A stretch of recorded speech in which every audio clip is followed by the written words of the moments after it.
I will go ahead and call this Monday, February 6th, special school committee meeting of the whole for personnel to order. Superintendent Curley. Your mic isn't working? Okay, so you can use mine to call the roll. Dr. Ackman. Mayor Ballantyne. Ms. Patone. Dr. Phillips. Present. Ms. Dion. Here. Ms. Parrish. Here. President Ewan Campen. Here. Ms. Krepshin. Here. Mr. Green. Here.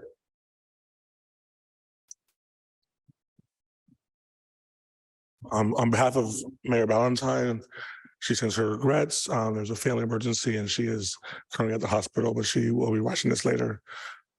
She says her regrets that she can't be with us today. I think we have interpretation available for people who are watching via Zoom. So I'm going to go ahead and ask each of the interpreters to introduce themselves as per normal. So I'll start with our Portuguese interpreter.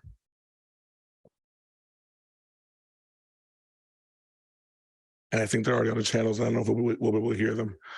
So Garcia, do you able to hear them or are they not doing anything? Okay, so yes, if our Portuguese interpreter can introduce themselves for people who are watching via Zoom. Oh, boa noite. Aqui é a intérprete de português. Meu nome é Gel. Para entrar na sala, procure embaixo pelo globo e selecione a língua ou idioma preferido, português. Good afternoon. My name is Gel. I'll be the Portuguese interpreter of the session tonight. To find the Portuguese room, please go to the globe and select Portuguese. Thank you. Thank you. Next, we have our Spanish interpreter.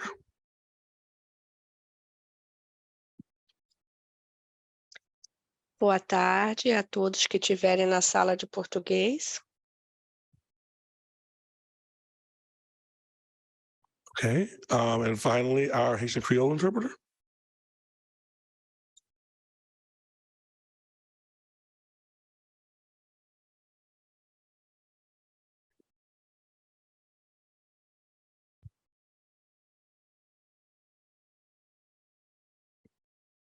Thank you. I was confused. I was confused. I couldn't really hear. Thank you. Thank you. I wasn't sure. Now, thank you. And as a Spanish interpreter there.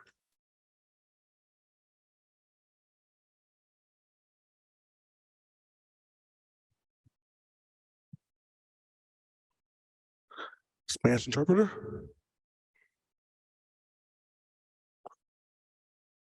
Okay, I'll assume that she's either having technical difficulties or they will join us later. So I'll continue moving us along.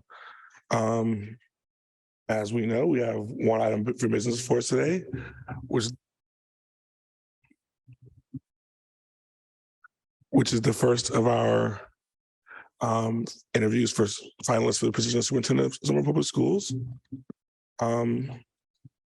So just so everyone understands how this is going to go, we will start, we'll basically go in rounds and each school committee member will get a question. For the first round, I will call on people in a random order. For each subsequent rounds, people will raise their hands and be acknowledged. If you have a follow-up to a question, feel free to raise your hand to go immediately afterwards. Aside from that, we'll do every member gets a question, and every member gets a second question, and everyone gets their question, and so on until we exhaust our questions. Are there any questions about procedure before we move on? Dr. Ackman. Would you like me to read the question that was assigned to the mayor? My own? No, I'll have Ms. Question do that, but thank you. Thank you. All right.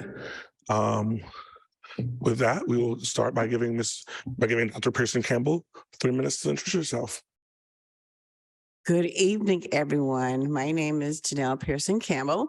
I am the interim superintendent from Northampton Public Schools, and I'd like to introduce myself today.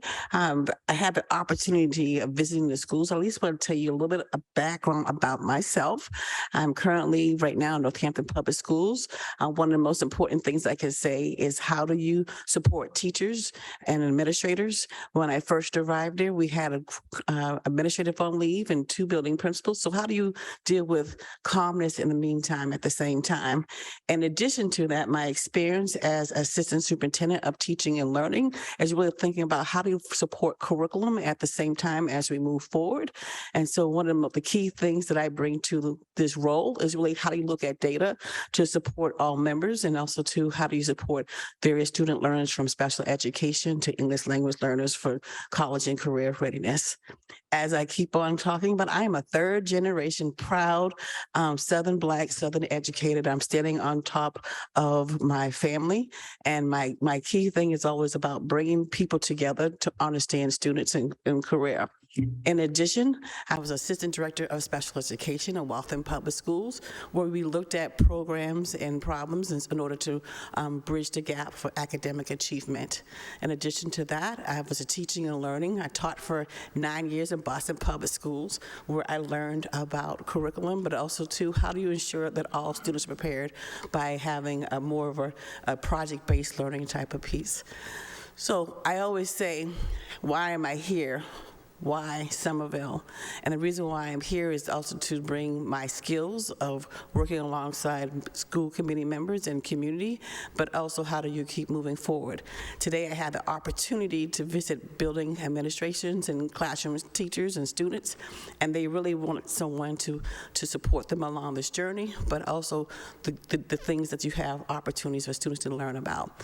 One of the great things that I learned today from students, they are really thinking about their future, and they're saying we really want someone to bring us to the next level, but also what resources that we have.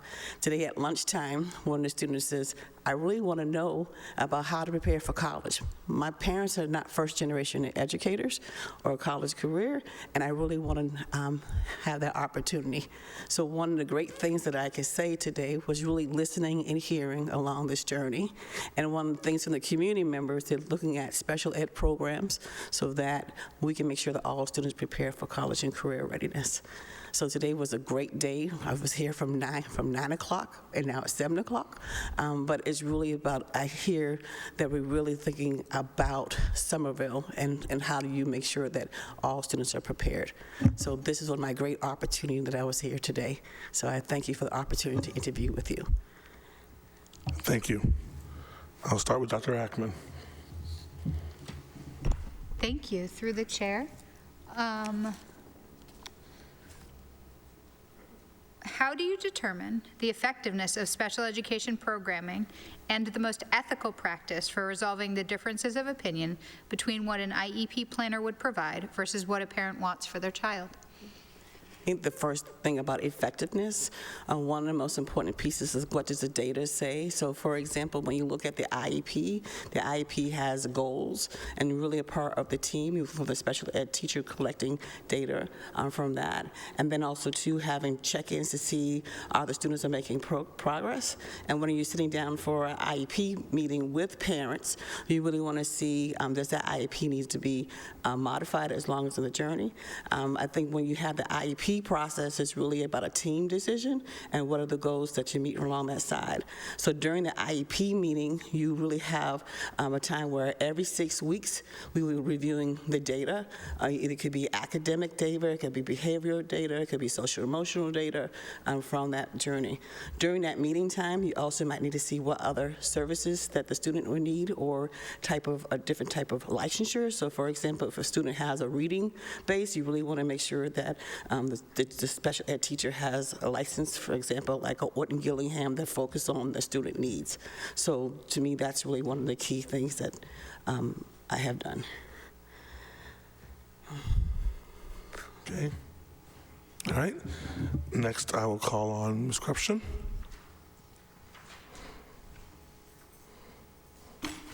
Through the chair. Please summarize for us your experiences in collective bargaining, including your experiences with or knowledge of collaborative, interest-based bargaining.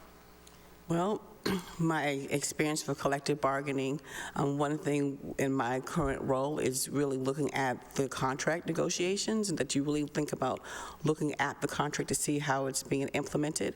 One of the things that I have done is working alongside the union to see any changes. So, for example, looking alongside building principals. For example, one of the things was we had 2 building administrators that were interim, and so we really had to work with the union to figure out when we have the evaluation process. My second experience with collective bargaining, part of we was working alongside the union and my negotiating team.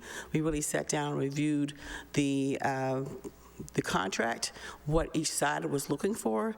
A lot of times what I would have myself, the union chair, the business manager sitting alongside or working alongside with the union contract. So that has been my experience.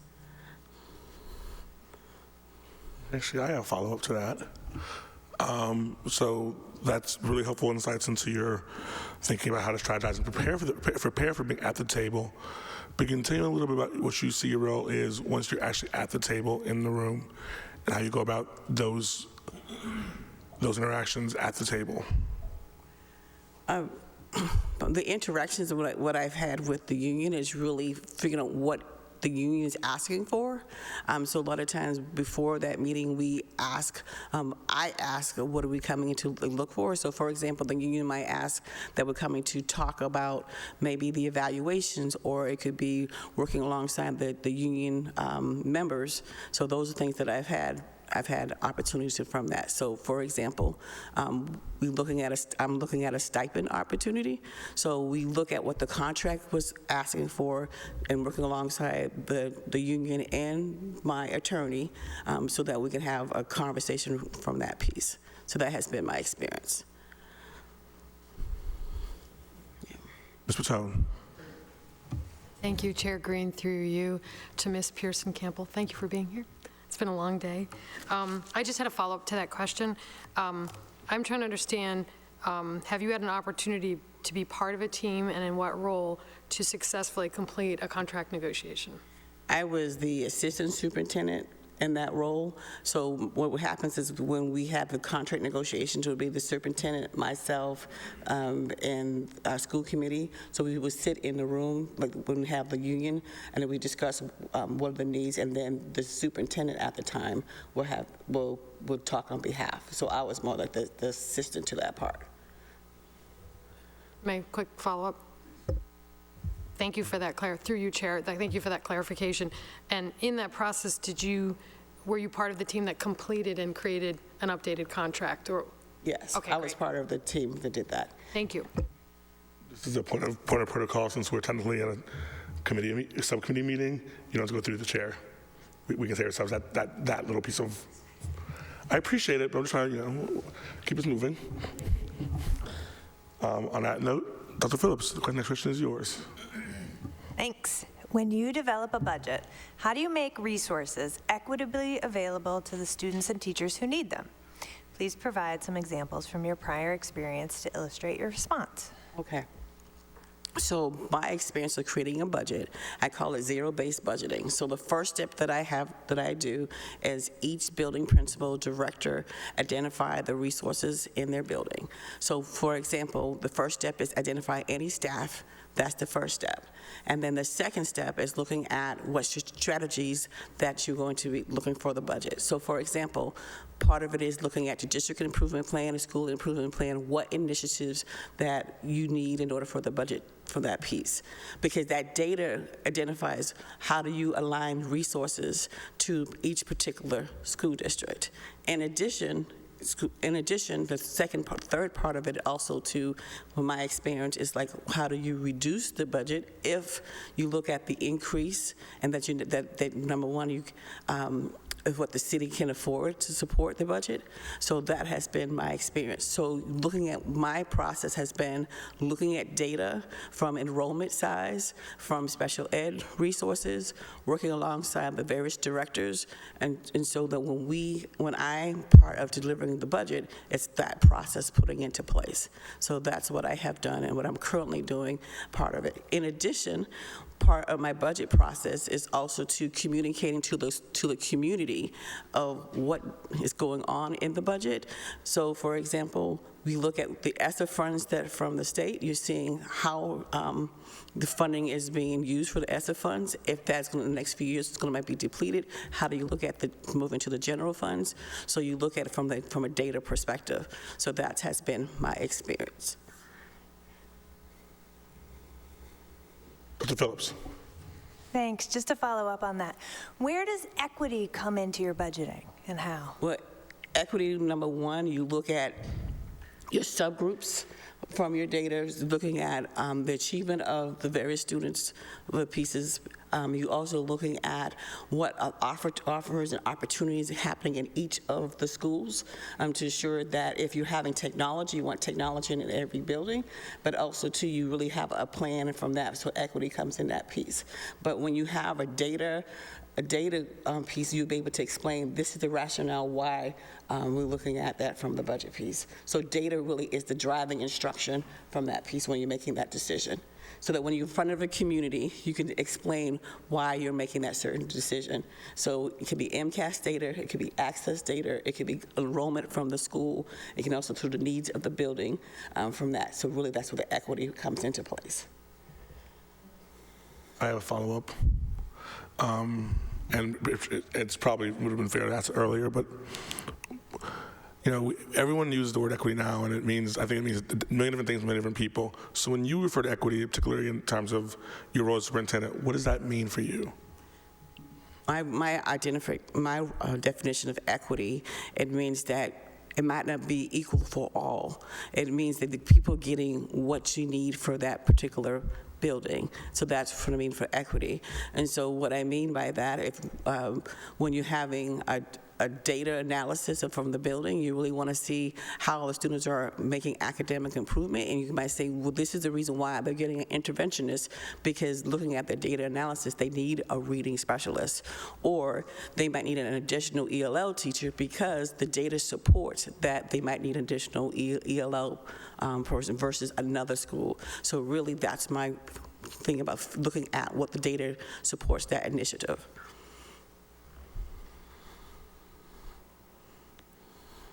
Thank you. Next, I'm going to go to President Ewan-Campen. Thank you, Mr. Chair. Thank you very much. Nice to meet you. My question is about after-school activities. How do you see after-school activities benefiting students, and what needs to happen to make these opportunities available to students? And please tell us some of your previous experiences with developing and supporting after-school activities.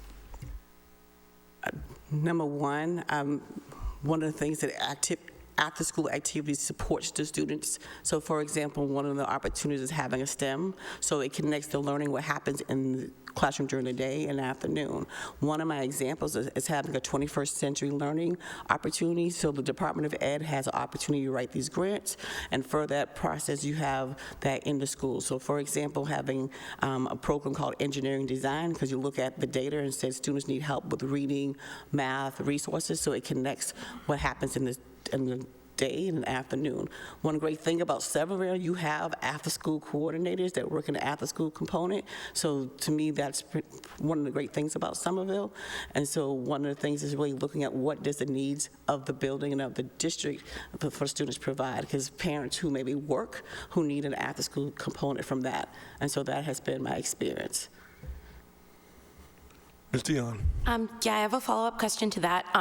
One of the biggest barriers is just lack of staffing in our after-school programs, and I'm wondering what would you do to incentivize more teachers to want to teach the after-school programs? I think also to work, you know how you talked about the collective agreement, one of the things is working with the union to see what opportunities, some stipends for teachers to do after school component, because teachers are saying, I work from 8 to 2 and that's what my contract is, but will you have stipend opportunities for teachers to work in the after school program? program. So that incentivized from that.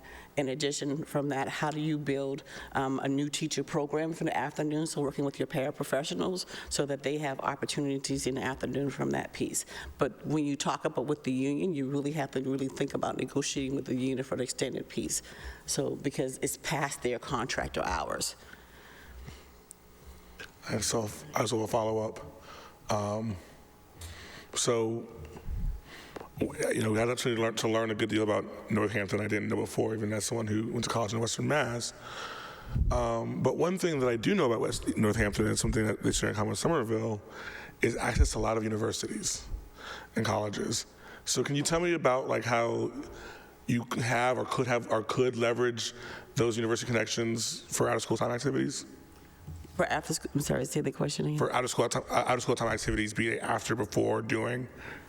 One of the things is having a partnership with Smith College, and so it's similar to here, we have the various college organizations where the college can offer extended classes, for example, film, design, so students who are in our schools can take the after-school program. In addition, they have like teacher programs that in certain colleges, so that there's a partnership between our schools, so that if a teacher is in a teacher prep program or a STEM program, they can work alongside our after-school connection. And so that really means working along with the deans of each school district to say, this is what we're offering, and we're looking for college students to work along our students. It's also give you an opportunity to see if teaching is something that you need to work for. Our students will also have opportunity to have a college and career readiness, and so that has been my experience working alongside colleges and bringing them in so they can have opportunities. In addition, our teachers is also connecting with the colleges so they can get additional professional development, so that there's a partnership from that. And in addition to that, our building administrators are looking for additional professional development, so that's a way that there's another way for a connection. All right, thank you. I'm calling myself for the next question. So I'd love it if you could tell me a little bit about your core values and how they influence your priorities you have set for your personal and professional goals, as well as for the educational goals you set for the district. My core values includes everyone can learn at their own pace. My other core value is that you treat everyone with respect. My third core value is that giving students and parents an opportunity for a sense of belonging. The way for it to see it in the community and here is just having opportunities for schools to design a sense of belonging, which means having cultural opportunities, diversification of our staffing, so our students be able to see someone who looks like them, and that's the piece. I'm making sure I answer the question. I'm just trying to. And again, if you can tell me a little bit about how that influences how you set your personal and professional goals, as well as the goals you set as a leader of a district. So my educational and professional goals, because one of my key things is ensuring that all students have the opportunity to move forward. Here are some examples. My first example is when I say that all students are prepared for college and career readiness. You see that in that classroom, providing professional development for staff teachers.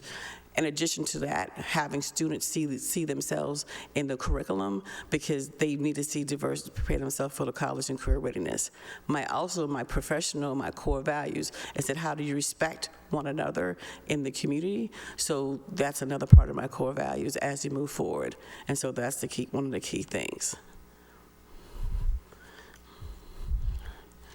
All right. Ms. Patone, do you want the next question? Thank you. Who is a leader who have you worked or observed closely who has influenced you and the way you lead and manage? What was it that you found so influential, and how do you apply that in your own practice of leadership? The leader that I admire, that I really, not model, but took some of the key things was my superintendent in Old Rochester. It was during the pandemic, and at the same time we had cultural changes that's going on, he was at the forefront and letting the community know this is the expectation of the community.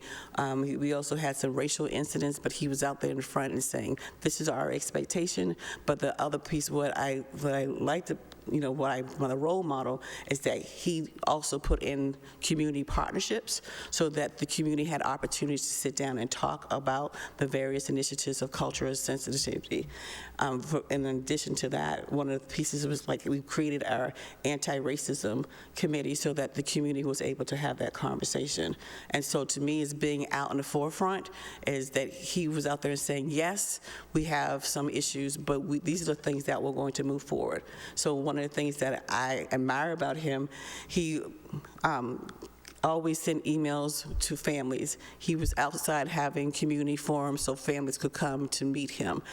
He was always available. He sat back and he worked along his staff, who were predominantly white, where we had professional development so to build up the skill sets. And so to me, that was a leader because saying, okay, we need to move forward and what things that we have to do in order from that. And I think to me, that's a key person of a leader.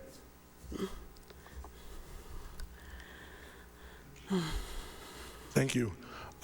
Ms. Barish. Thank you, Chair. I'm so glad you're here today. As you assume a new superintendency, what would be your plan for identifying and reaching out to community stakeholder groups? My plan includes working alongside of the various members so that you know exactly where your wards are, so I can meet your members of the community. My second piece is also to giving myself an entry plan so the community knows this is what I'm going to be looking for and communicating with the district. In addition, having surveys out in various languages so that I can hear from the community. In addition, working with the various cultural groups because they know like this is where they meet, this is the time that we can have there so that they have different activities from there. I also believe in working with the EL CPAC or special ed CPAC so that I'm part of that visual piece, but it's will be part of my entry plan and that it will be printed in the newspaper. This is what we'll be doing the next 90 days. Also to communicating throughout school committee and in the community. This is how I will reach all the various organizations. Ms. Dion. What are some of the academic requirements you would recommend for high school graduation, and how would you prioritize them? Have you worked on the portrait of a graduate in your district, and what makes your portrait different from all other districts? Ms. Dion, did you get the updated question list?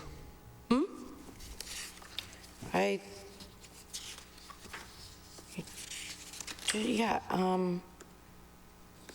oh, sorry, no, I did not. I apologize. Okay, what academic experiences should all students who attend the Somerville Public Schools have at each level of school? Elementary grades, middle grades, and high school. Sorry, that's my fault. Oh, that's okay. We'll move it. We'll do this. So, math, science, foreign language or multi-language, computer technology, also to extracurricular activities, art, be part of that.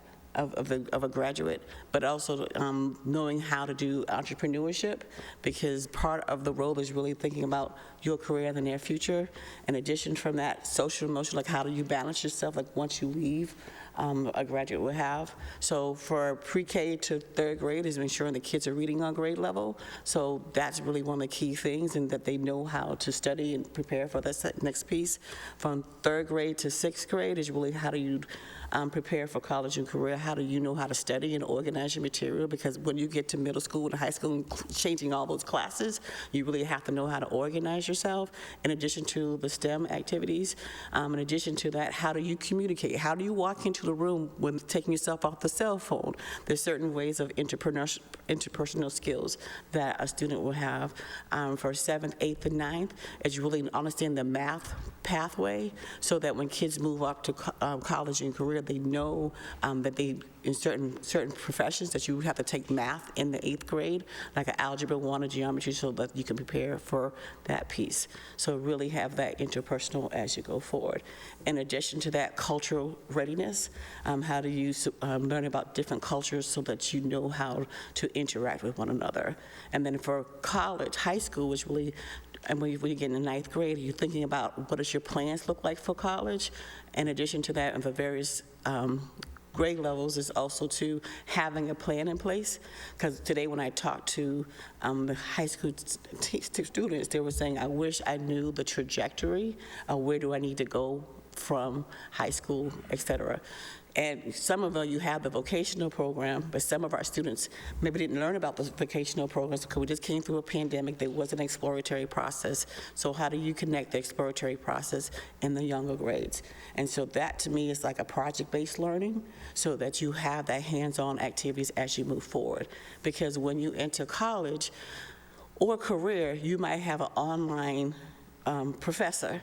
So how do you know how to interact with online assessments at the same time? So it's really preparing that first day of a college or a career opportunity from that piece.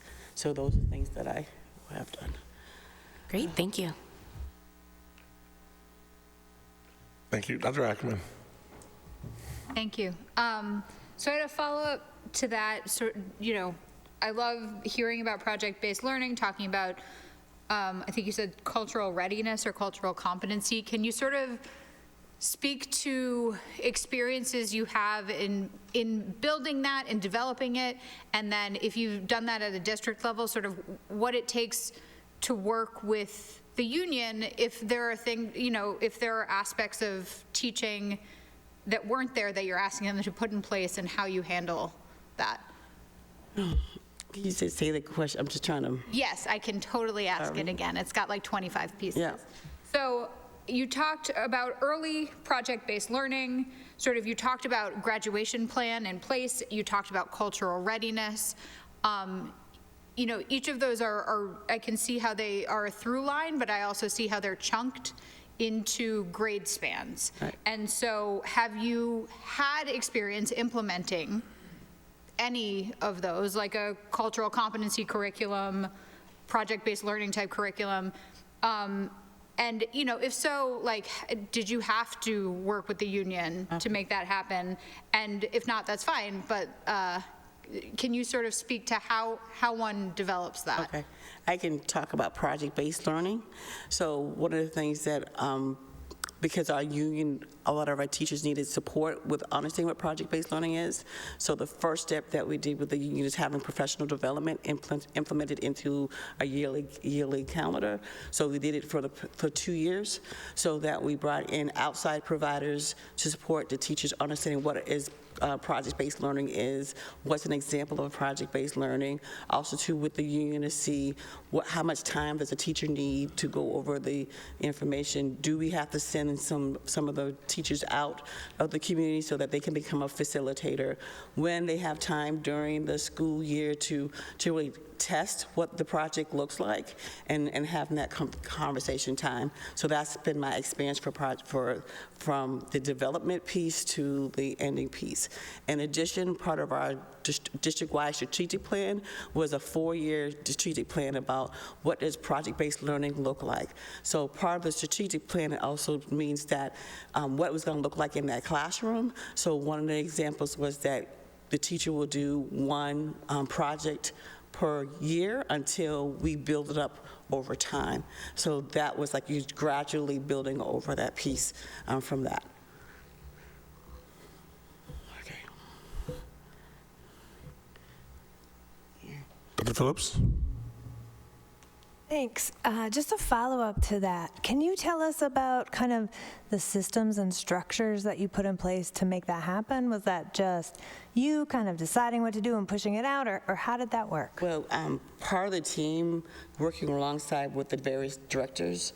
So the directors, like the art, music, science, that they were trained, and then it's like a graduate release, and then was able to support their classroom teachers. So it was a gradual release over time from that piece. So that's how it worked. Ms. Dion? How would a teacher who has worked... Wait, if you're moving to another category, we still have 2 more in this round first. Oh, sorry, are we still... Okay, my apologies. I thought we were done. I understand that because we all asked one question, but there are 2 more. Okay. Then we'll move on. I apologize. My mistake. Nope, it's fine. I'll let you know when we enter the free-for-all. But first, if there are no follow-ups, Ms. Creption?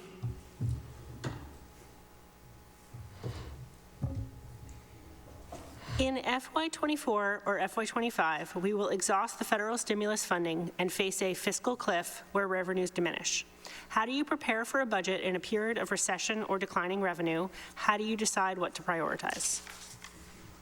Well, that's what I'm currently working on right now in my current district.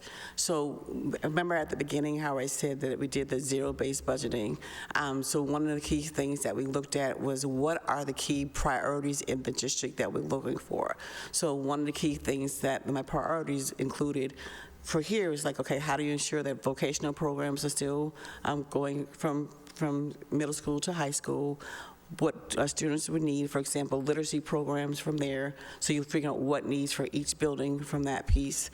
My other priorities is looking at when ESSER funds and we're coming off the cliff, how do you, looking at the different positions that the ESSER funds are paying, how do you move it back into the general funds, and how can you really look at modifying it as you move forward. So for example, you might have a math interventionist on your ESSER funds. How do you move that math interventionist back into your general funds?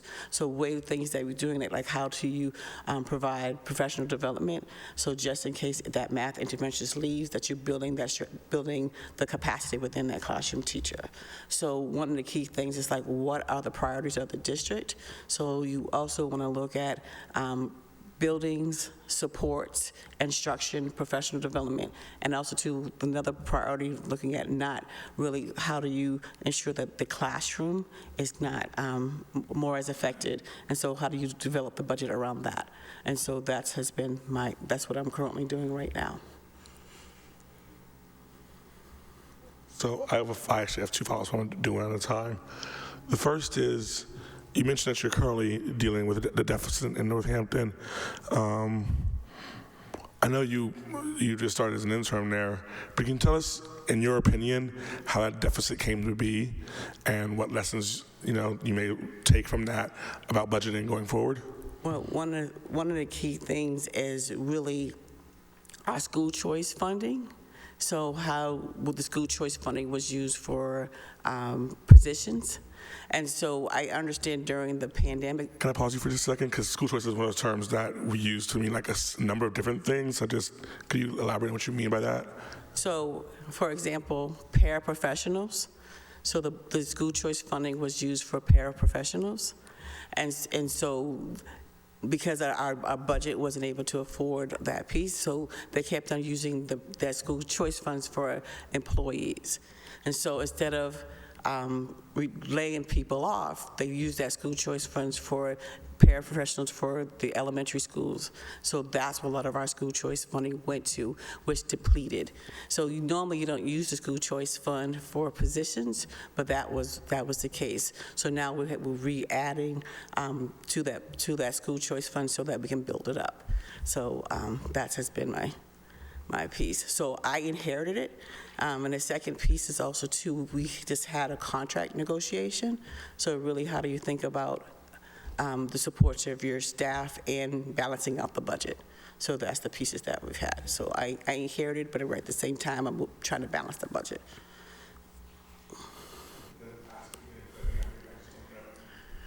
I'm asking because maybe I just don't know what I should.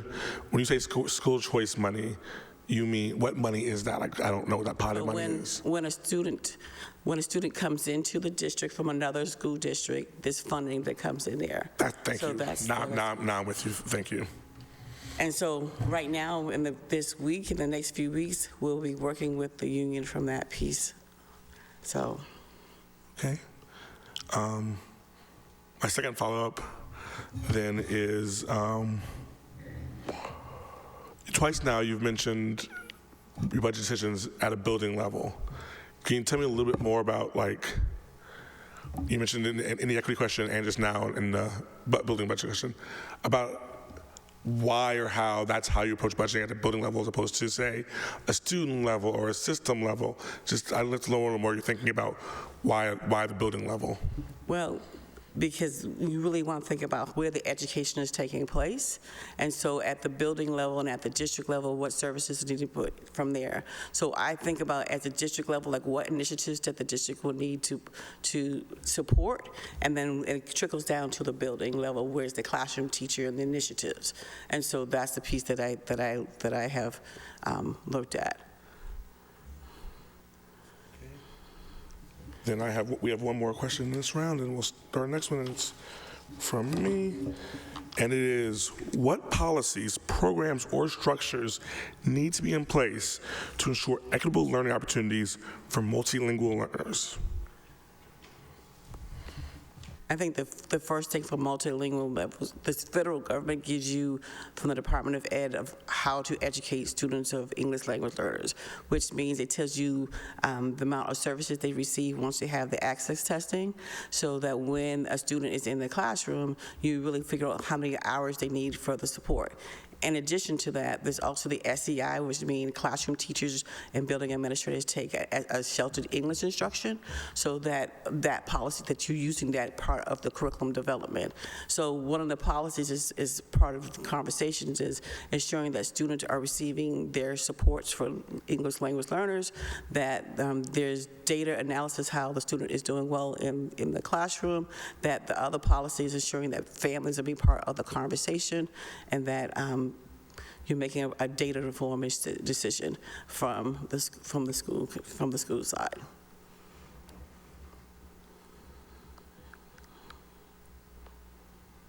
Okay, that concludes the prepared question round. So now it's a free-for-all. If members have questions, please throw your hands up. Dr. Phillips.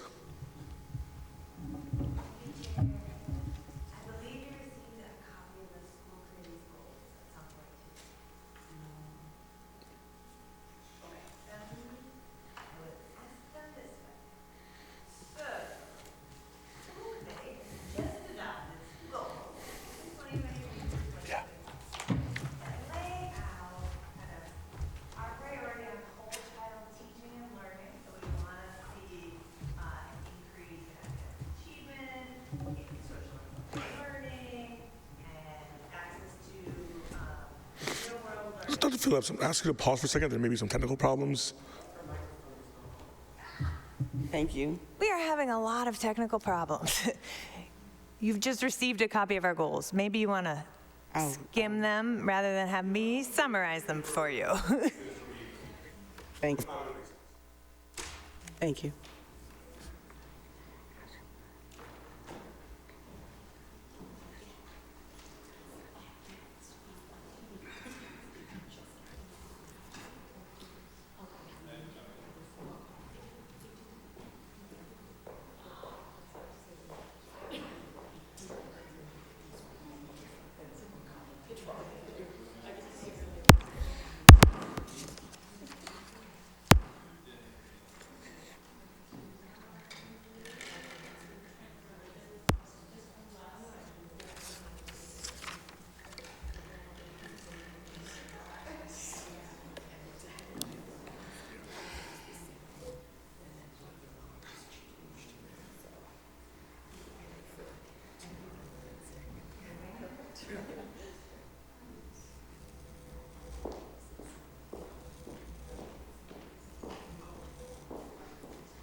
Once Erica gets to Miss Erica gets to her seat, we'll call the meeting back to order. Absolutely.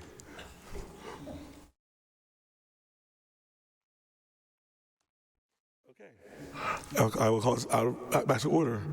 Dr. Phillips, I believe the floor is yours. Thank you. So Dr. Pearson-Campbell, you've had a few minutes to familiarize yourself with our goals, and we understand that you've just had a few minutes to familiarize yourself with them. In what ways has your background prepared you to help us achieve these goals? And what goals or objectives would be new for you? And how would you ensure we meet them too? So my background was a assistant director of special education, where you think about the data per se from academic and curriculum.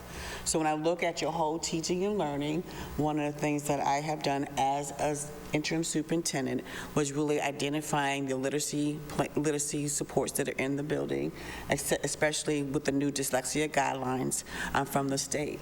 And one of the things I had a conversation today is asking the building principals and teachers and saying, what type of resources do you have to first assess students and what other curriculum that they have?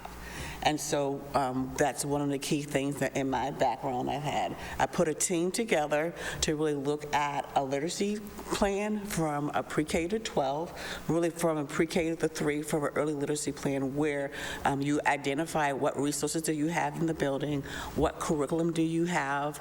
In addition, it's called highly quality material from the Department of Ed. So my experience have been working with pre-K to 3 teachers to really identify what resources do you currently have.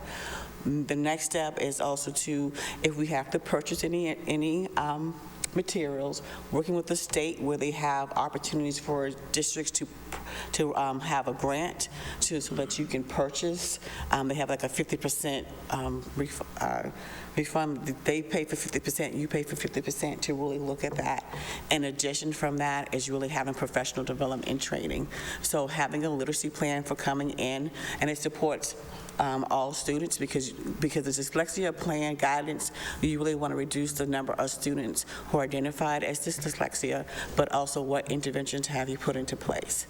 My experience is also working with building principals so that they are able to identify the resources in the building when it's time to observe a classroom teacher to make sure that the literacy curriculum plus the development of a learning style in that classroom is put into place, and having conversations with classroom teachers to see how the implementation. My other experience is also looking at a math initiative. I was really looking at a standard analysis to see what type of math program that you have to support the teachers in the building administrators and students. My process included working alongside the math chair, the ELR chair, the department, assistant superintendent, so that you can build a program from that piece, because really you want staff to really look at each student's work to see how the student is doing well or what types of interventions or remediation. So that's part of your goal. My second part, you talk about social and emotional learning, and today I heard that you have responsive classroom, and part of responsive classroom is having professional development. So my experience has been providing professional development from a district-wide, anyone new coming in, that they have responsive classroom training in addition to that. My other opportunity is that you work with responsive classrooms, the second component of it, where there's a key facilitator coming out who sees how responsive classroom being implemented.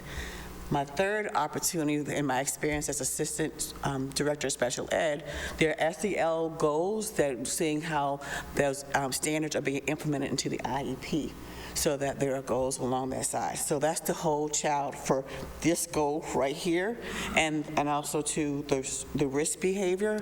One of the things is sitting out the risk behavior with the high school principal, working with the Department of Health, so we sit down and review what does the survey have. So that's one of the goals. My second one, equitable access to programming, is really looking at the enrollment of schools, and from the elementary, middle, and high school, and see the enrollment trends, and seeing how each school is being used. So, for example, today I was in a school and they said our enrollment has increased, and and how do you support that student for moving, as you move forward. In addition to school building development, the feasibility. So when you design a building, you part of the business of the building association, and you look at a feasibility. So you have 2 elementary schools that I hear that, we from the conversations and saying we need to really how to update. So part of the process is really looking at a feasibility study so that you really think about what is the learning plan, what do you build on, or do you renovate the school from that piece, and then you start working with the community for that conversation. And so that piece. Workforce diversity, I'm trying to make sure I get through all of these pieces. My experience has been from a district level, working with the Department of Ed on a grant opportunity to increase the number of diverse candidates, and how do you retain. So one of the opportunities that I've had is really working alongside with building administrators, human resource officers, looking at how we advertise the position, what types of questions that we ask for the interview process.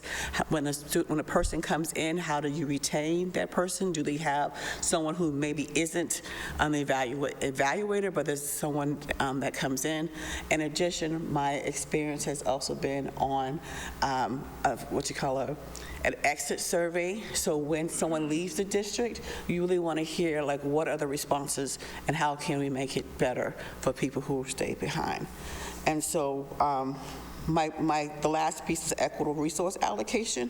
So really one of the key things that not only just the budget, but really looking at what grant opportunities to ensure that the various members of the community are being supported. So one of my examples have been 21st Century Learning. So for the after school program, that helps pay for stipends or any extracurricular. In addition to that, working on a budget program, which I call is online. So I call it the budget book.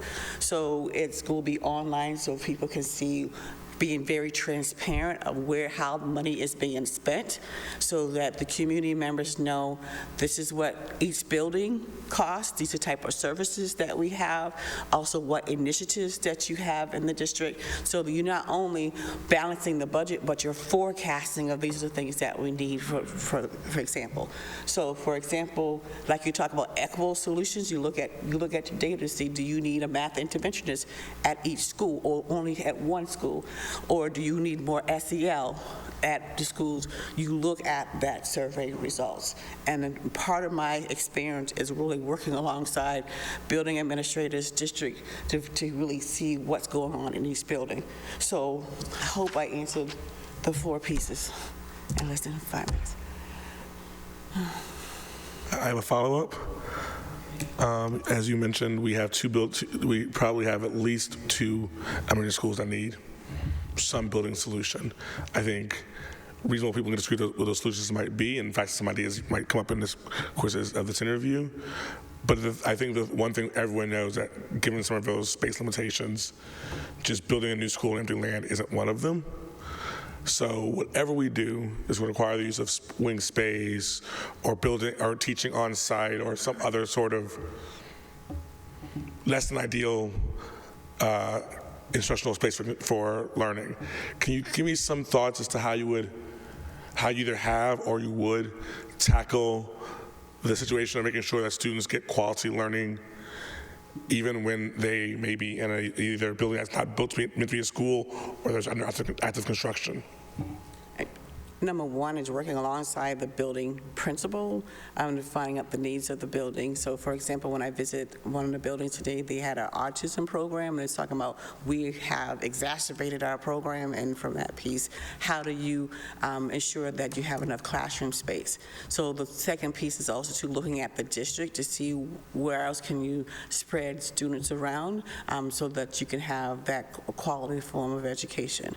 In addition, when you think about building, you you might have to divide the school, when they're thinking about building, where you divide half of the building, one part will be renovated, the other half will be in construction, and where do you place one half of the students in order to move that? So that has been my experience when it comes to renovation of a building, is that you really have to think about where do you place students. But the last piece is about ensuring that the education is being in place.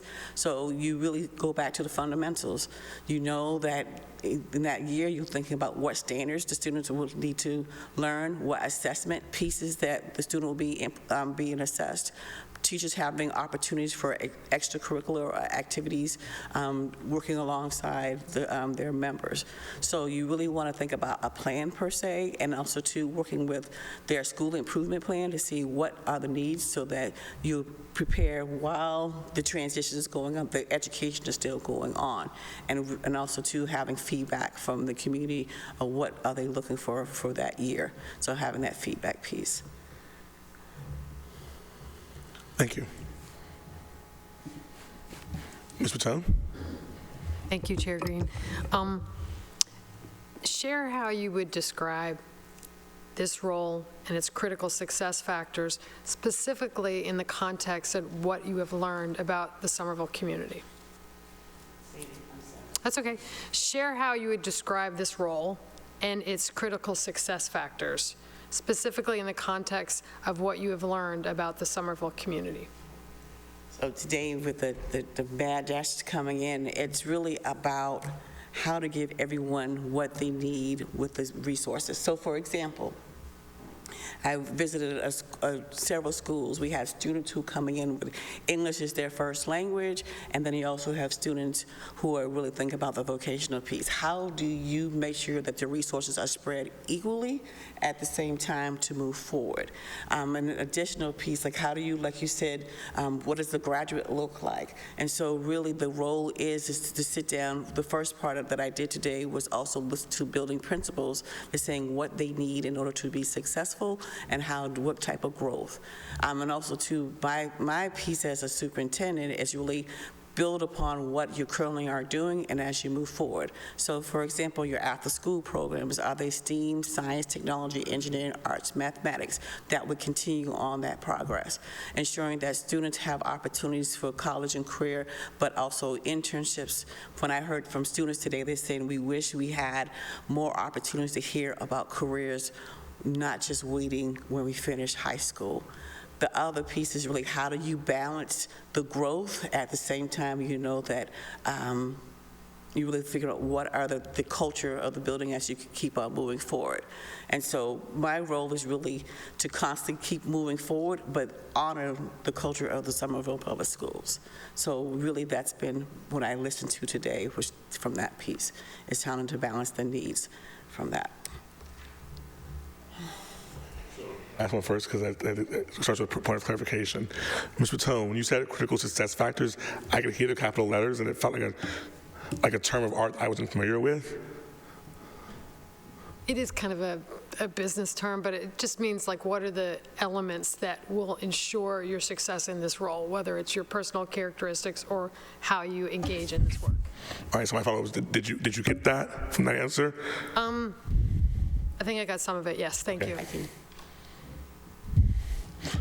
Dr. Ackman? Thank you. So you saw Somerville today. Hopefully you've read about us. There's good, there's bad, there's ugly. We're proud of all of it. We definitely have some areas of growth. I would love to hear, based on what you saw, where you'd start growing and where you think we're just models and do you want to shine a light on it? Number one, your vocational program, you should shine the light on. For example, I went to the health career, the construction, the pharmacy. Those are like the jobs of the future right now for healthcare. I think to shine the light on that. To me, that's very important.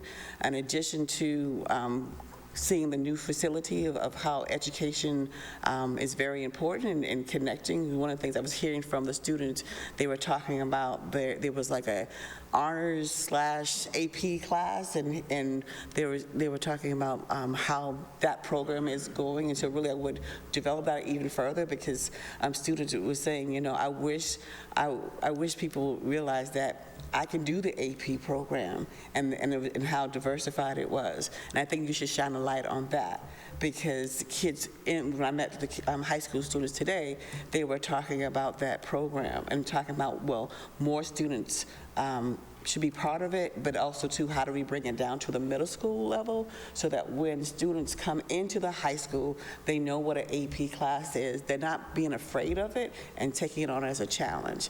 What I would also do the area of growth is really looking at your programs for inclusion opportunities and sub-separate programs opportunities. How do you develop and grow that along that side that? What I would add, when I learned today, is really how do you have a district-wide assessment tool so that when a student comes in from pre-K to 12, there's an assessment tool that follows them from grade level to grade level so that parents can see the trajectory of that student. So that's what I've heard today from that conversation. But really, the last piece is about art, and I've had the opportunity to visit. In this one art class, there was like an introductory art class, there was a sculpting art class, and you saw different instruction in that realm. And I thought, to me, that's a good way of showing, these are things that you're working on. So that's what I saw today. I have a follow-up to the follow-up. You mentioned the need for district-wide assessment. That's something we've talked about and been thinking about, at least as long as I've been on school committee. And so I guess my question is, do you have any experience doing that? And if so, what is it? If not, like your initial thoughts on what that looks like? Well, I have experience of looking at various programs. So for example, when I was in Old Rochester, we had Ames Web assessment. Ames Web just gives you a lot of the skills. So the next part of the process was looking at a different type of assessment. It really talked about standards. And part of it also too is like working with the building principal, like a team to really figure out what type of assessment will you need, because there's so many different companies that you really figure out what's the best niche for that. In addition, working alongside with the union to figure out when do you provide the assessments, what type of assistance that you need, because if it's online, you might need a tech integrationist part of that when you do that. When do you also, once the assessment is done, when do you have opportunities for teachers to review the data? The last piece that for my experience is also having data-wise teams so that you really have that instruction. Part of the conversation too is also having professional development so that when someone receives the data, how do you use it? How do you implement it? What other forms that you need to drive that conversation so that it goes back to that classroom? And so that has been my experience. How do you use the data? Well, number one, there's academic data and a social emotional data. So the first one is the academic data. So for certain screeners, they give you the standard. So, for example, I'll start from the beginning. When you take an MCAS analysis, they give you a computer site called Edwin. In Edwin, it breaks the problem by item analysis, which connects to the standard. So then after the standard, you also look at what types of questions that the student was asked, when was it implemented back into the classroom, and so that's where you think about your curriculum mapping. When was the standard taught? What resources was it taught? How do you support differentiated instruction? So that's the first level. This is called like the triangulated data. The second standard, when you think about the district-wide assessment, like an iReady or STAR, that is like 3 times a year, where you really want to see how the student is progressing along that journey. A teacher, part of that conversation, will be able to look at when the standard was taught, how all the students are doing in that class, and how do you make progress, how do you make changes. And so one of the key things when you talk about equity and resources, you can look at it and say, oh, my students will do well in fractions. Do we have to order materials on fractions, or do we move on? Or do we have to have professional development on teaching fractions for students? Or all students are doing well, let's move forward. So that also helps you with, when we talk about budgeting, that's a way of providing that support. So that's been my experience.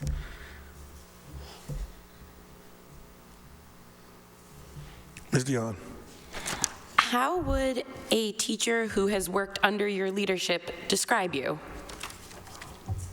Someone who builds a sense of community, someone who sets high expectations, someone who is a lifelong learner, and someone who's collaborative, and who mentors them, because I'm in front of you, because my building principal said one day you'll be a principal. You know, and so to me, that's what they describe. I'm always asking people, where do you see yourself in 5 years? Do you think about going back to school? Do you think about going to your doctorate? You know, how can I help you?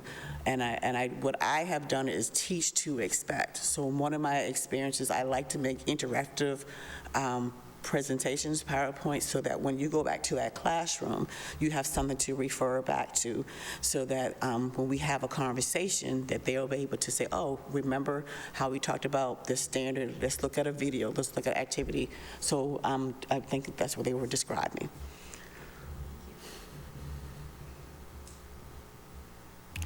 Ms. Barish.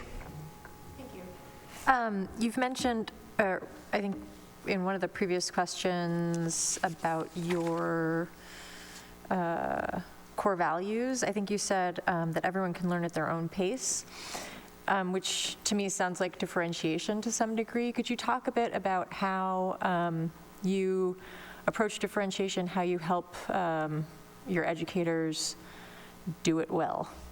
Well, I call it the teaching and learning cycle. So the first step that my experience of being an instructional leader is really planning the standards for the year and looking at what does your daily instruction look like in that classroom, so that all students can move at their own pace, and that there's times where you look at a data analysis to see where the student is doing well and where the students are doing poorly. In addition to that, how do you build a team where, if it's a classroom team where it's like 2 teachers in a team, how do you divide up that classroom where students who are acceleration goes to one group, intervention goes to the other group as you move forward. In addition to that, bringing technology into place. So one of my initiatives was bringing iExcel into the district, and each student received their own username and password. It connected back to the daily learning, so students can move at their own pace. And to me, it's like that's a key thing. And then at the beginning of the school year is really how do you design a really like a daily schedule, so that your kids know the routine. So that the routine, the expectations in place, so that at one point in time, by the time the end of the week or the end of the 2 weeks or et cetera, students have had opportunity for their own advancement, and that they can see that the data part. So it's part of also the professional development that I have led and have designed with teachers, so that they can show like students are doing well. So for example, how I talked about the district-wide assessments, those district-wide assessments show like how the student is progressing, and part of the data team, you can see how the student is doing well over time and progressing at their own speed. Thank you. You're welcome. Ms. Creption. How do you incorporate student voice into your decision-making? Well, one of the things I can give you a good example. I have set meeting times with my students throughout the year, and also too, I'm visible, and so students feel that I'm approachable in that conversation. In addition, I put in Google surveys to students, so during their first class, I asked building principals to give that survey to students, because I really want to hear their voice. In addition, one of my experiences is that this year we hired a building high school principal. Part of the process is that I had a forum with students, so that I wanted to hear their feedback regarding and their questions of what type of principal they would like for the building. In addition, when the candidate came in, they sat in the front with their laptop, with their computer, and was able to ask the building principal, because I wanted their feedback be part of the conversation. So that has been my experience. And also too, I'm visible, so I'm in schools almost every day, part of my schedule. And kids come up to me and they start saying the things they're used to seeing you, and they start talking about, their hopes and their dreams and what they need help with. So that has been student voices. And when it's a snow day, they email me and say, is tomorrow going to be a snow day? And I'm like, class is not done yet. You need to stay in your class. I have to feed you lunch first before you go home. So kids feel that, they have no problem about emailing me and they feel they know who I am. So that's a great thing to have. Can I do a follow-up on that one? So you mentioned that you have set you set meetings with students.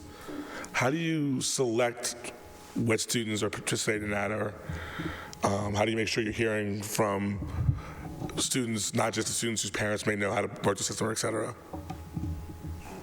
One of my, for example, we had an incident with a classroom teacher, and one of the students said, I want to talk to the superintendent. And one of the things I work with the building principal to find out what's a good time for me to meet with them.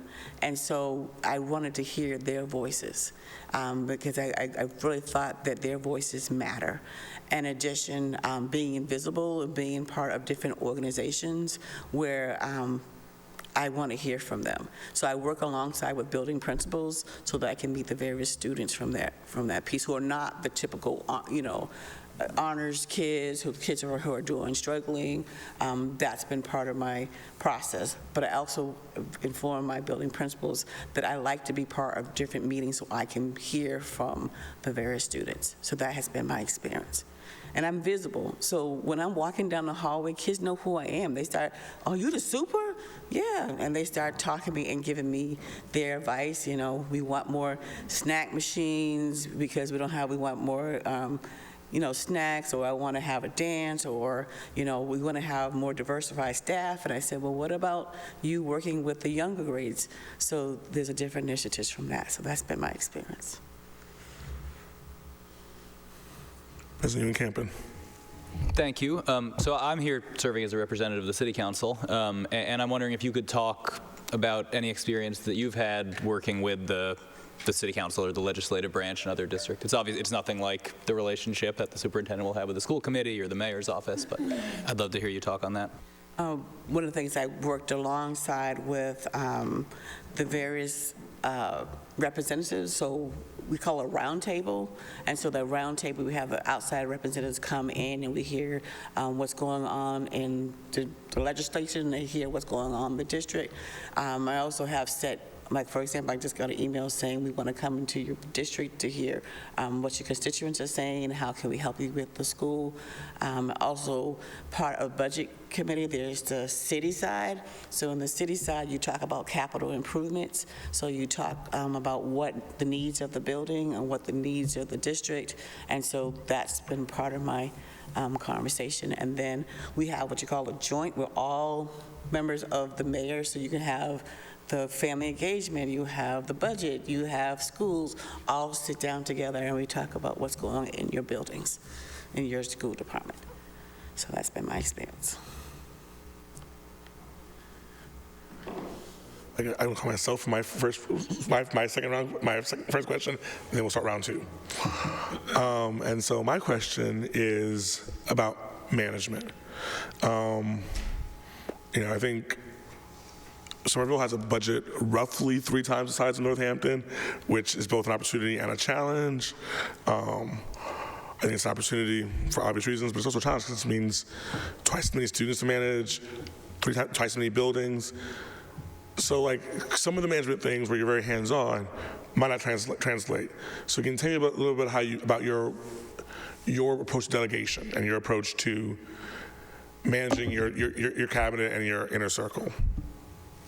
So what I've done for management, I also to have set times in my schedule where I talk to we have scheduled time to meet the central office, like your cabinet, your building principals, your directors. I put that in the schedule. But part of it too, I also believe in providing detailed of expectations. So when you come into the meeting, we have a collective conversation regarding that. So when I come in, I talk about curriculum, or I could talk about the ELL, or I could talk about the building.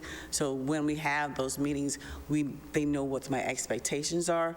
But in addition to that, what happens, those daily conversations that I have. So for example, I talk all the time from a director of special education, from a district perspective, and really how do we support all the various members.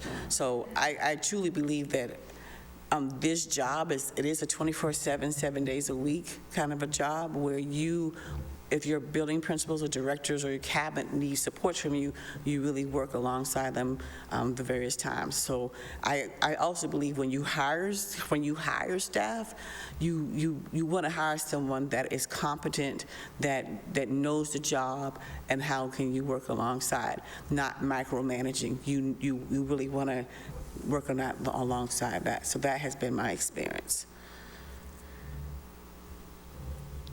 Thank you. All right, let's do another round.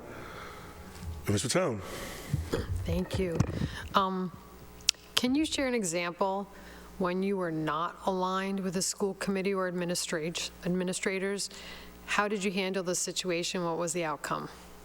I think closing of schools is always a difficult conversation. What I mean by that, snow days.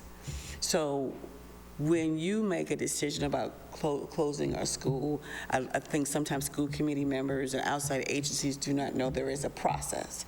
So for example, I have to talk to the Department of DPW. I also work with the other superintendents because some of my staff do not live in the area. So you got to think about how is your staff coming into that piece.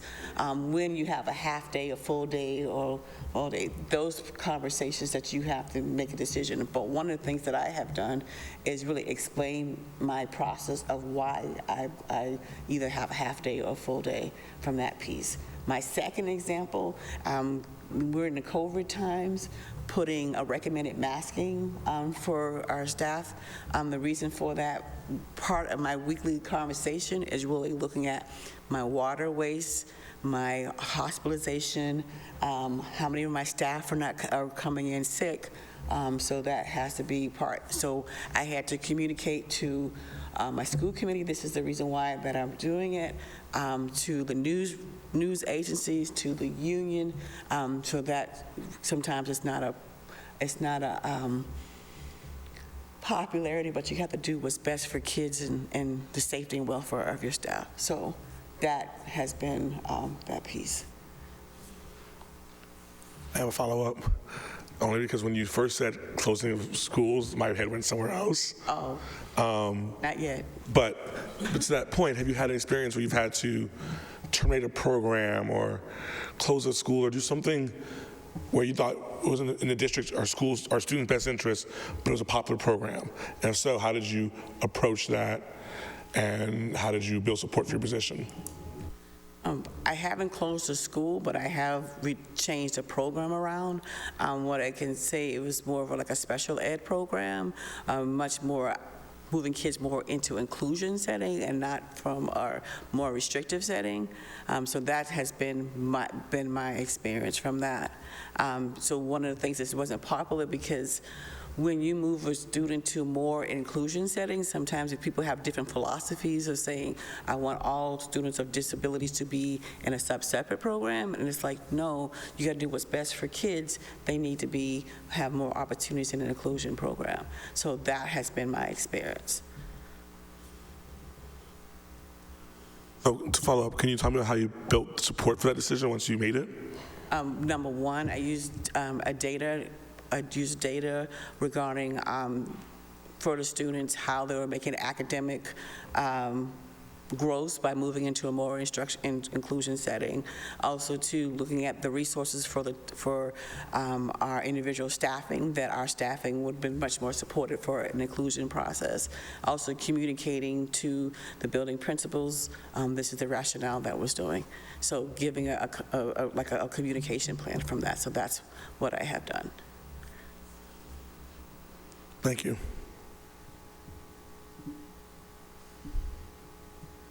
Any other questions? Ms. Dion. In your resume, you mentioned that when you took on the position here in Northampton, you hired a large number of people in a short amount of time. I'm curious about how you did that, and do you feel like that's something you would be able to replicate if needed? Yes, I can. I can just tell you, when I first arrived, I had 75 new staff members coming on. The building principal was on administrative leave. The first 15 minutes, I had the middle school principal resign, then the elementary school resigned the following week. I also had a business manager that I had to hire and the director of curriculum that I had to hire.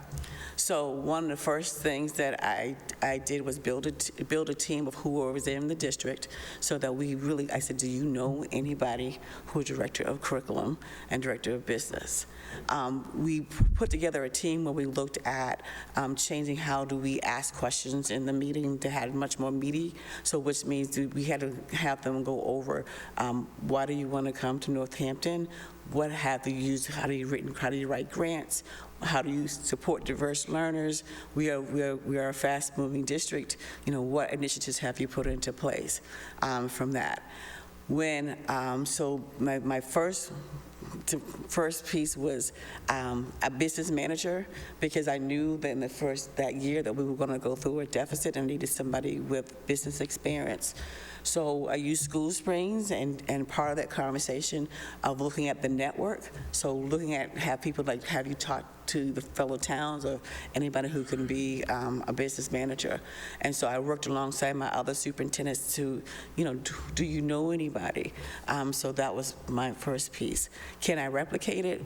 Yes. So one of the other pieces was also putting in training in place, because I had people who are assistant principals other places. This is the first time being a principal. So I create presentations so that anytime I go into the meeting, so the first meeting was talking about how do you look at data, how do you schedule your school year, how do you build a team. So each month I was designing from that. And so one of the things I can say is that by next week I will have all principals in place, permanent. We had an advertisement on our website, we're looking for a principal, and I put a timeline together, a Zoom link, asking survey questions, because people know good people, and so it was almost like my community was also helpful for me finding in principals. So my webpage was a way that I did help, come help me, but also bringing people to that, from that piece. And so I'm proud to say I have hired a building principal. He started January the 3rd, knock on wood. He had 30 years of experience. He works for NESAC and coming in from here. So I know I can do it.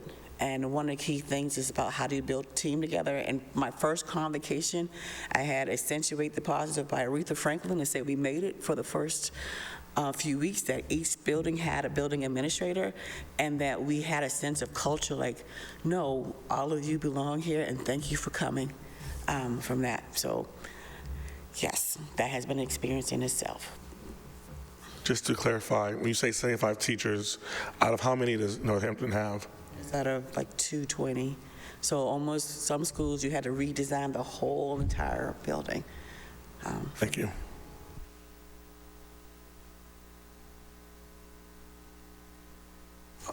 I have my next question. Oh, sorry, actually, Dr. Ivan, please. I'm going to go last every round, just to help you keep straight. I'm at number 2? Okay. Yeah.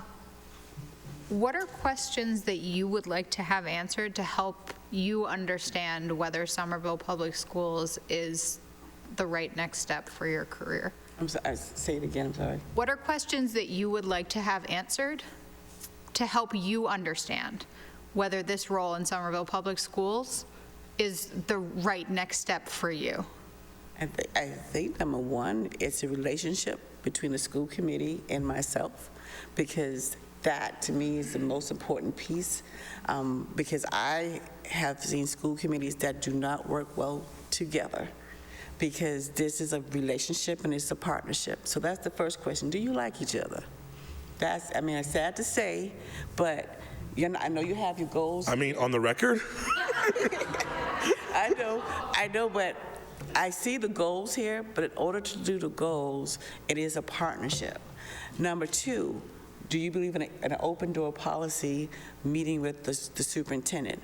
Do you wait till we come to a school committee to have those conversations? Or what type of communication style? Do you pick up the phone and say, hey, Jannell, I want to know about diversity, equity, inclusion? We just talked about the whole child learning. What is your progress? What does your grants look like? Number two, the budget. Okay, how's the budget coming along? What things do we need to look for? What type of progression do we need in the next few years so that it isn't a shock? It is like, okay, we know the budget is coming along. I could talk to Chad and say, okay, what type of grants or opportunities? What are the needs for that? And to me, that's a partnership. From that, because I believe in order to do this job well, it has to be a partnership. And like today, we went up the street to have dinner, and it was a great way of hearing each other about their personal life a little bit, what they like and what they like about Somerville. And to me, it's like you want to be a part of a place that's moving, that you have a respect for each other to do this job. So that has been my experience.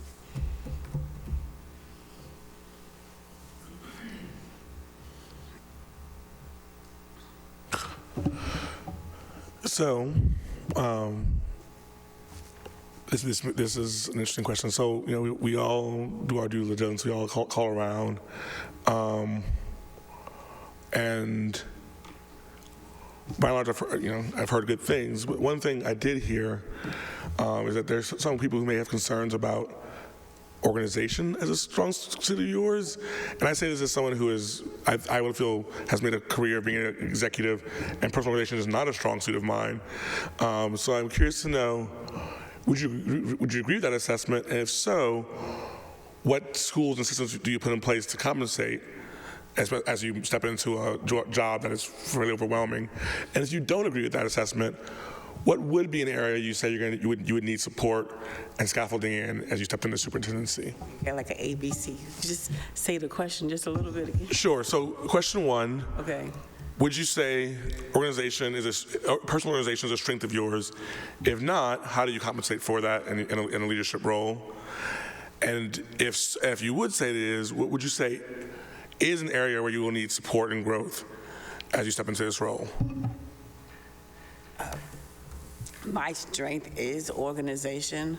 One of the key things that I think I like to read all the documents and put together what needs per each month. One of the things that I probably need support in is looking at the institutional knowledge of Somerville. I heard the Somerville way, and really figuring out what, it might not be on a policy per se, but what is in Somerville that I would need to know as to move forward. I do know, and my role has prepared me of what the Department of Ed is looking for from a superintendent, what the expectation is about curriculum, or if you're having an audit, and preparing the school committee, like these are the initiatives that the Department of Ed is looking for. So that has been my organization. Also too, looking at your budget per se and seeing how your budget is laid out. I did look online and see the strategies and from that piece, but really what does the accounts look like? What are your initiatives as you go forward? So that would be like my key piece, is just looking at from the budget per se, because my budget, every budget is designed a little bit different because you're really thinking about how the organizational pieces are working. So that would be my piece. But I believe my skill set is being prepared, reading at the initiatives, looking at what the strategic plan for the district and how do you implement it and what other ways to support the union building principle from there. So I truly believe of really reading and designing a plan, but I also believe in collecting data along this journey. So looking at your budget, looking at your school improvement plan, looking at the district improvement plan, looking at the website.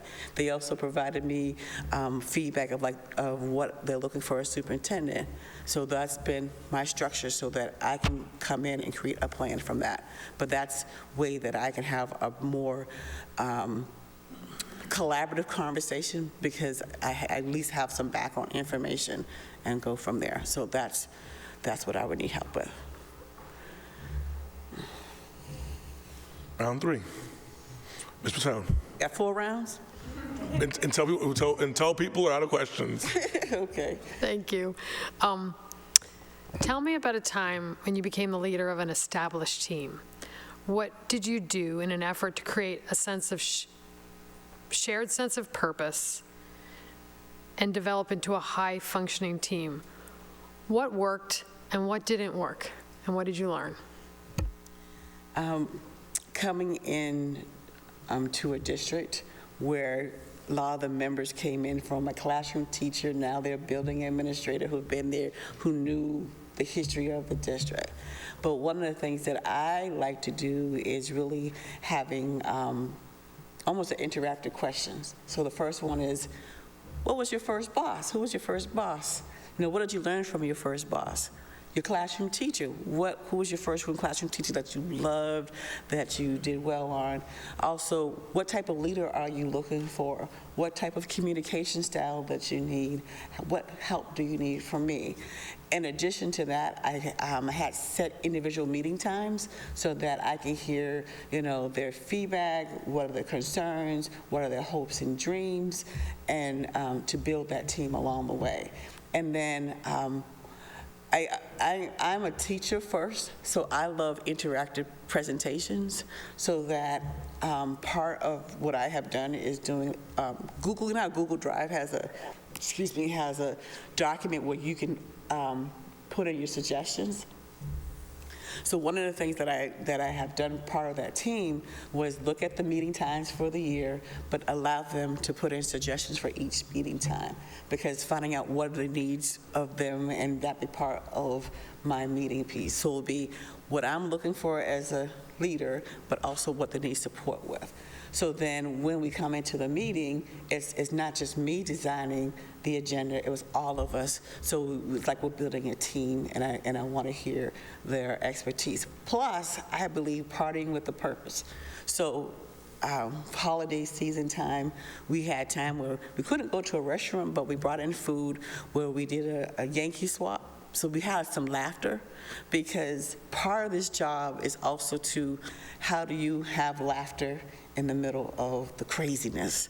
And when I think I was talking to someone, I said one of my building principles, her first day, her father had a heart attack. She had to leave to go to Florida. So what are your social and emotional? People are watching to see, are you going to care about me in the most severe, parts of my life? And I just said, go on. We will find a substitute principal. We did, so that you go on from there.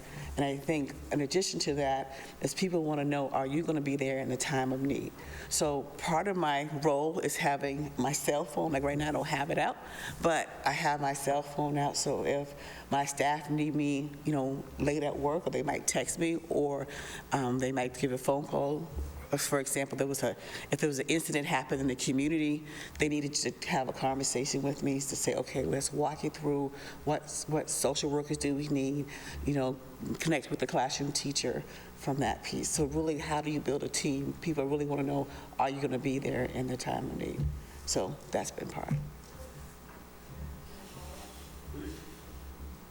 Thank you for that. I think I'm hearing a ton of empathy and a ton of compassion, and a lot around individual relationships with people. The additional element I guess I'm trying to get at is how you're going to move forward together as a team, as opposed to having individual connections. In order to move together as a team, you have to know the individual, like what motivates them. Then part of that is really looking at the goals, writing down, like, for example, how you did the goals here. You sit down in a team and say, what are your goals for the year, so that we can meet that. So, for example, like we said here, we follow what the districts, how do you implement the new math and ELL curriculum? What are our goals for the team to make sure that we provide professional development? Do we rehire individuals? Do we think about how do we align our resources? And how do we communicate to the community? So we're all working on the same goals. It might be from a different department, it might be from a different building, but that's the piece. So similar to here. So what my experience have been, I look at the district improvement plan, I look at the school improvement plan, I look at the school goals, and I use that as a fundamentals, as a foundation, and say, okay, what are our next steps that we're going to meet along the way?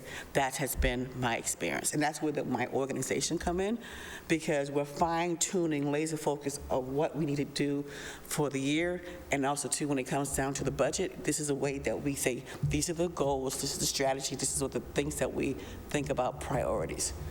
So that's the piece.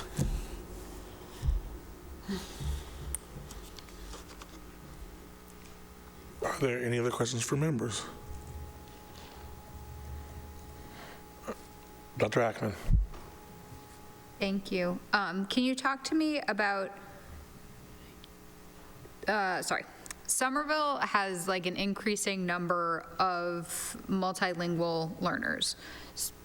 Can you talk to me about sort of what success looks like to you as we support these students and their families, and do you have any specific examples of? So, number one, what success looks like is that we acknowledge students' culture coming into the district. Number two, we have a wonderful multilingual, if they're being assessed for receiving services, that every year you can see growth on the access testing. The third piece is providing supports with families so they understand the pre-K to 12 trajectory so that they know what resources that they need. Also, success looks like the kids can talk about their plans for the future, but also we have to understand that some kids are maybe undocumented, so how do you build their success so that they know how to progress along that journey. And so data analysis is one of the most important pieces, but another thing about success that they see community members or educators that look like them to help them be matriculated throughout. So I think that's also part of success and also part of your goals. It's like, how do you bring community members so kids can see themselves and like, no, you can do this, and how can you mentor? So to me, that's what success will look like.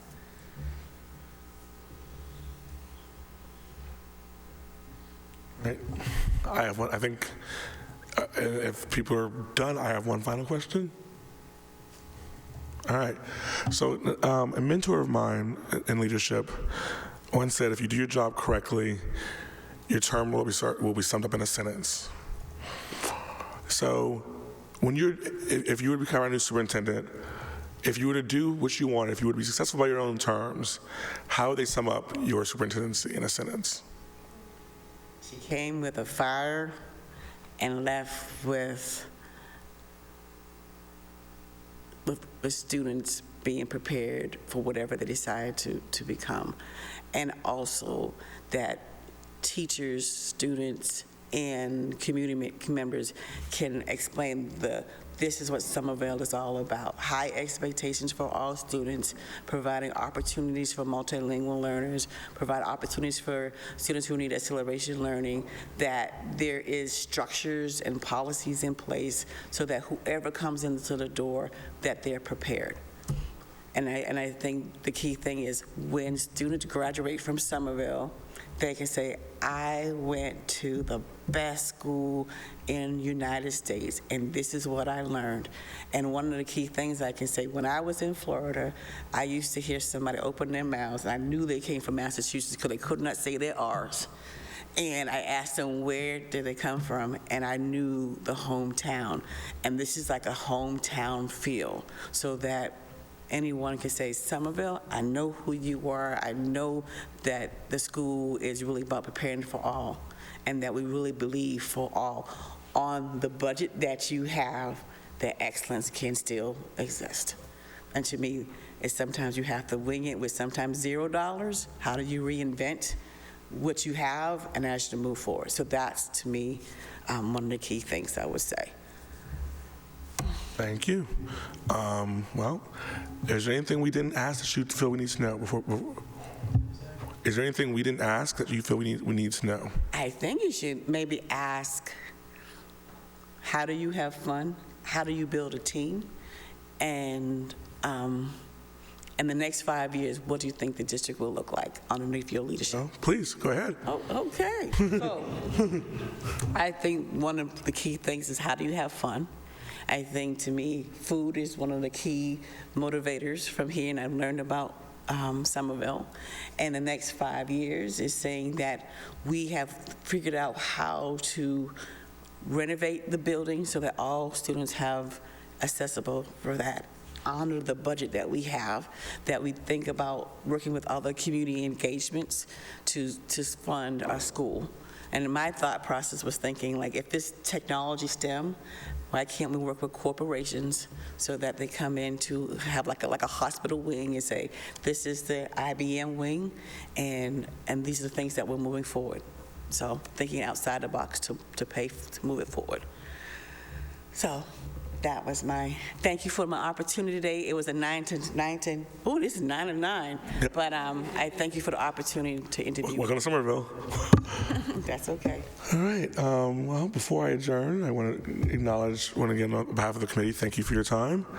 And I want to acknowledge that today is, in fact, Interim Superintendent Curley's birthday. And yeah, we're going to do it. Oh, no. Oh, yeah, it's going to happen. Oh, yeah, it's going to happen. You guys how we had fun? This is how we have fun. 1, 2, 3. Happy birthday to you.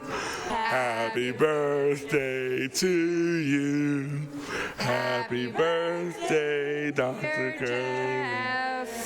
Happy birthday to you. Thank you all. I blush easily. So hopefully I'm not on camera right now. Oh, you are, and you're red.